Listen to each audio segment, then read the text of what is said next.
নমস্কার। আরোহী নিউজ বাংলার ফেসবুক লাইভে আরো একবার আপনাদের সকলকে স্বাগত জানাচ্ছি। আমি সহেলি। গত লাইভে আপনাদের সাথে আমি শেয়ার করলাম দল থেকে রাজ্যের শাসক দল সাসপেন্ড করেছে হুমায়ুন কবিরকে। ভরতপুরের বিধায়ক ছিলেন তিনি, এবং দলবিরোধী মন্তব্য করার জন্যই তাকে রীতিমতো সাসপেন্ড করা হয়েছে। এবং এর পরবর্তীতে হুমায়ুন কবির নিজে আত্মপক্ষ কোনোভাবেই সমর্থন করতে চান না এবং আত্মপক্ষে কোনো রকম এক্সপ্লেনেশনও দিতে চান না। তিনি রীতিমতো জানিয়ে দিচ্ছেন যে তিনি কালকে ইস্তফা দেবেন এবং দলের সিদ্ধান্ত মানে সেটা শিরোধার্য, এবং তিনি সেটা মেনে নিচ্ছেন এবং দলের সকল সেটা মানতে বাধ্য। এবার যেটা প্রশ্ন উঠছে, আজ মুখ্যমন্ত্রী মমতা বন্দ্যোপাধ্যায়ের মুর্শিদাবাদে অর্থাৎ বহরমপুরে একটি সভা ছিল। বহরমপুরের সভা থেকে রীতিমতো তিনি যেন গর্জে উঠেছেন এসআইআর সম্পর্কে, বিজেপিকে তোপ দেখেছেন। ঠিক তেমনি নাম না করে এই যে মুর্শিদাবাদে লাগাতার যা অশান্তি তৈরি হচ্ছে, এই যে বহরমপুরে লাগাতার যে একটা অশান্তির পরিবেশ সৃষ্টি হয়ে রয়েছে, একটা প্রতিকূল পরিবেশ সৃষ্টি হয়ে রয়েছে, সমস্ত বিষয়ে তিনি কিন্তু রীতিমতো তোপ দেখেছেন, কটাক্ষ করেছেন নাম না দিকে।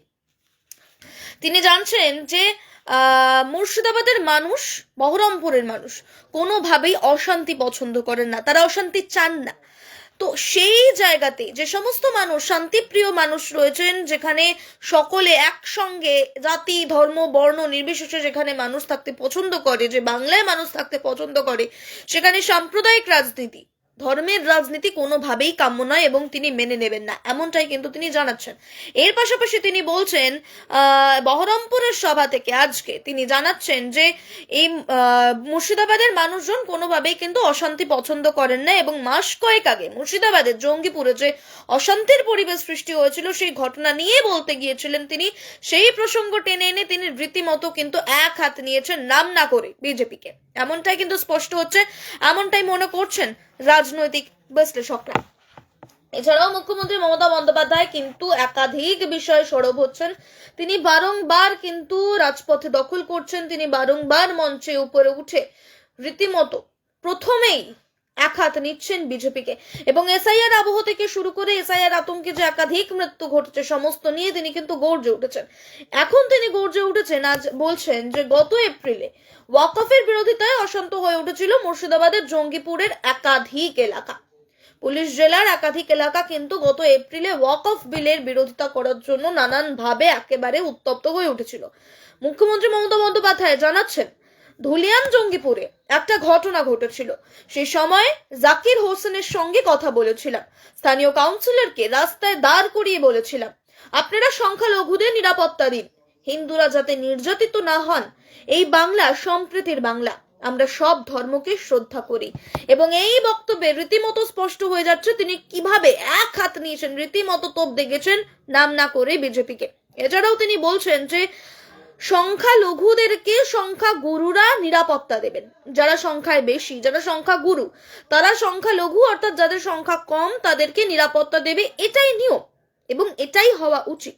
সেই হিসেবেই তিনি রীতিমতো জানাচ্ছেন যে সাম্প্রদায়িক যে বিভাজনের যে রাজনীতি চলছে, একটা হিন্দু মুসলিম রাজনীতি যেটা চলছে, সেটা নিয়ে কিন্তু বিজেপিকে রীতিমতো তিনি তোপ দেখেছেন। রাজনৈতিক বিশ্লেষকরা এমনটাই মনে করছেন। রাজনৈতিক মহলে রীতিমতো রাজ্য রাজনীতি একেবারে চড়ে গিয়েছে উত্তপ্ত, অর্থাৎ উত্তাপে একেবারে রীতিমতো গরম হয়ে রয়েছে গোটা রাজ্য।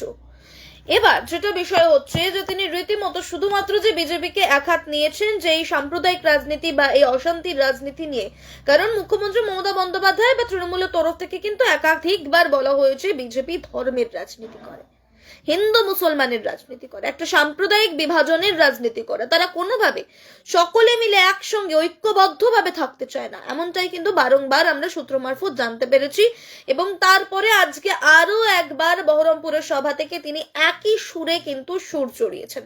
এবার মুখ্যমন্ত্রী মমতা বন্দ্যোপাধ্যায় এসআইআর নিয়ে কিন্তু এসআইআর এর আবহে বারংবার মুখ খুলেছেন, যে সমস্ত পরিবার মানুষজন স্বজন হারা হয়েছে তাদের পাশে দাঁড়িয়েছেন, যারা যে সমস্ত বিএলওরা মারা গিয়েছেন তাদের জন্য 2 লক্ষ টাকা প্রতি পরিবার পিছু, এবং যারা অসুস্থ হয়ে এখনো পর্যন্ত হসপিটালে রয়েছেন তাদের জন্য 1 লক্ষ টাকা করে তিনি কিন্তু আর্থিক অনুদান সাহায্য তিনি কিন্তু ধার্য করেছেন। এবং তার পাশাপাশি তিনি জানিয়েছেন যে ইতিমধ্যে 2টো মৃত বিএলওর পরিবার নিয়ে গিয়েছে টাকা, এবং একজন বাকি তিনি চাইলে এসে নিয়ে যেতে পারেন। সেই এসআইআর নিয়ে আরো একবার তোপ দেখেছে বিজেপিকে, জানাচ্ছেন যে যে সমস্ত রাজ্যে বিজেপি ক্ষমতায় নেই সে সমস্ত রাজ্যেই কেন এসআইআর হচ্ছে। অসম, ত্রিপুরার মতো যে সমস্ত রাজ্যগুলো, সেই সমস্ত রাজ্যে কি বাংলাদেশের সীমান্ত নেই? সে সমস্ত রাজ্যে বিজেপি ক্ষমতায় রয়েছে, তার কারণেই কি সেই সমস্ত রাজ্যগুলোতে এসআইআর প্রক্রিয়া সম্পন্ন হবে না? শুধুমাত্র বিজেপি গভর্নমেন্ট, বিজেপি অর্থাৎ রাজ্যের বিরোধী দল যেখানে ক্ষমতায় নেই সেই সমস্ত জায়গাতেই শুধুমাত্র এসআইআর প্রক্রিয়া চলবে। কি কারণে প্রশ্ন করছেন, তোপ দাগছেন বিজেপিকে রীতিমতো মুখ্যমন্ত্রী মমতা বন্দ্যোপাধ্যায়। তিনি বলছেন বিজেপি বাংলা বিদ্বেষী, বাংলা ও বাঙালিকে নিশানা করছে, পরিযায়ী শ্রমিকদের উপর নির্যাতন হচ্ছে, অত্যাচার করা হচ্ছে, এমনকি ভিন রাজ্যে বিজেপি শাসিত রাজ্যে কোনোভাবে বাংলায় কথা বললেই তাকে বাংলাদেশি বা অনুপ্রবেশকারী বলে তাদেরকে দাগিয়ে দেওয়া হচ্ছে এবং তাদের উপরে অকথ্য নির্যাতন চালানো হচ্ছে, অত্যাচার করা হচ্ছে। আবারও একবার তার বক্তব্যের মাধ্যমে কিন্তু আমরা বুঝতে পারছি এবং স্পষ্ট হচ্ছে, এবং রাজনৈতিক বিশেষজ্ঞরা মনে করছেন যে আরো একবার তিনি বাঙালি অস্মিতায় শান দিলেন এবং বাঙালি ভাবাবেগকে উস্কে দিয়ে তিনি আরো একবার কিন্তু বিজেপি যে রাজ্যের বিরোধী দল তাদেরকে কিন্তু রীতিমতো এক হাত নিয়েছেন, নিশানায় নিয়েছেন। এর পাশাপাশি মুখ্যমন্ত্রী মমতা বন্দ্যোপাধ্যায় জানাচ্ছেন, রীতিমতো কড়া ভাবে তিনি জানিয়েছেন যে এখনো পর্যন্ত তিনি কিন্তু ভোটের তালিকায় অর্থাৎ ভোটার তালিকায় নাম তোলেননি, অর্থাৎ তিনি এনুমারেশন ফর্ম কিন্তু এখনো পর্যন্ত পূরণ করেননি। তিনি জানাচ্ছেন রাজ্যের প্রতিটা মানুষের ফর্ম পূরণ হবে এবং প্রতিটা মানুষের নাম ভোটার তালিকায় উঠবে, এরপরেই তিনি নিজের নামটা তুলবেন, এমনটাই কিন্তু তিনি জানাচ্ছেন। এছাড়াও তিনি যেটা জানাচ্ছেন যে রাজ্যে কোন রকম ডিটেনশন ক্যাম্প তিনি হতে দেবেন না। সিএএ ইস্যুতে কিন্তু একাধিক জায়গায় বারংবার উস্কে উঠেছিল, রীতিমতো যেন নেভা আগুনে ঘি পড়েছে, এমনটাই কিন্তু বলছেন রাজনৈতিক বিশ্লেষকরা। এই সিএএ ইস্যুতে কিন্তু মুর্শিদাবাদও রীতিমতো উত্তপ্ত হয়ে উঠেছিল ওয়াকাফের পাশাপাশি। তো সেই বিষয়টা নিয়ে আবারও তিনি গর্জে উঠছেন, প্রতিবাদের সুর চড়াচ্ছেন। তিনি বলেছেন বঙ্গে কোন রকম ডিটেনশন ক্যাম্প তিনি হতে দেবেন না, বিজেপিকে কান খুলে শুনে রাখতে বলেছেন। এর পাশাপাশি তিনি বলছেন এসআইআর আবহে যারা মারা গিয়েছে তাদের অধিকাংশই অর্ধেকই কিন্তু ছিল হিন্দু পরিবার, হিন্দুদের মধ্যে থেকেই কিন্তু বেশিরভাগ মারা গিয়েছে যে সমস্ত আবহে যারা এই এসআইআর আবহে যারা যারা মারা গিয়েছেন। এবং তিনি জানাচ্ছেন রীতিমতো বিজেপিকে যে ডালে বসেছেন সেই ডাল কাটবেন না, আপনিই পড়ে যাবেন, এমনটাই কিন্তু বলছেন মুখ্যমন্ত্রী মমতা বন্দ্যোপাধ্যায়। মুখ্যমন্ত্রী কিন্তু বারংবার এই এসআইআর আবহ থেকে শুরু করে একাধিক বিষয়, এই যে রাজনৈতিক দাঙ্গা বা এই যে সাম্প্রদায়িক দাঙ্গা তৈরির একটা চেষ্টা রাজনৈতিক বিশ্লেষকরা যেটা মনে করছেন, রীতিমতো সেই সমস্ত বিষয় নিয়ে কিন্তু তিনি একাধিকবার গর্জে উঠেছেন।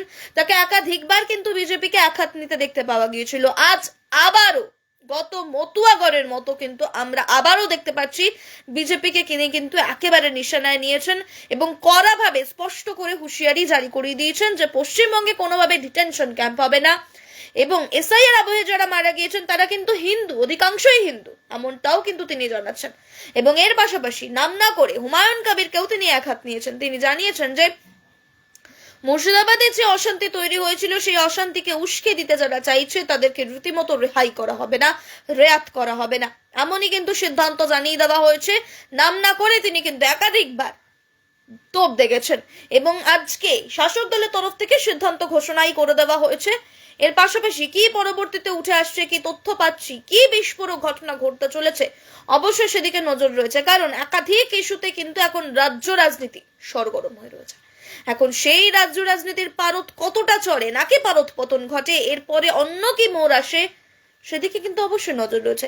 এবং মুখ্যমন্ত্রী মমতা বন্দ্যোপাধ্যায় এখনো পর্যন্ত এনুমারেশন ফর্ম পূরণ করেননি, ভোটার তালিকায় নাম তোলেননি। তিনি চেয়েছেন প্রতিটা বুথে বুথে may I help you desk তৈরি করছেন, যাতে রাজ্যের কোনো মানুষের কোনো রকম অসুবিধে না হয় এবং রাজ্যের কারো নাম যেন বাদ না যায়। নজর থাকবে সেদিকে। সমস্ত খবরের আপডেট নিয়ে আসবো আমরা, দেখতে থাকুন আরোহী নিউজ বাংলা।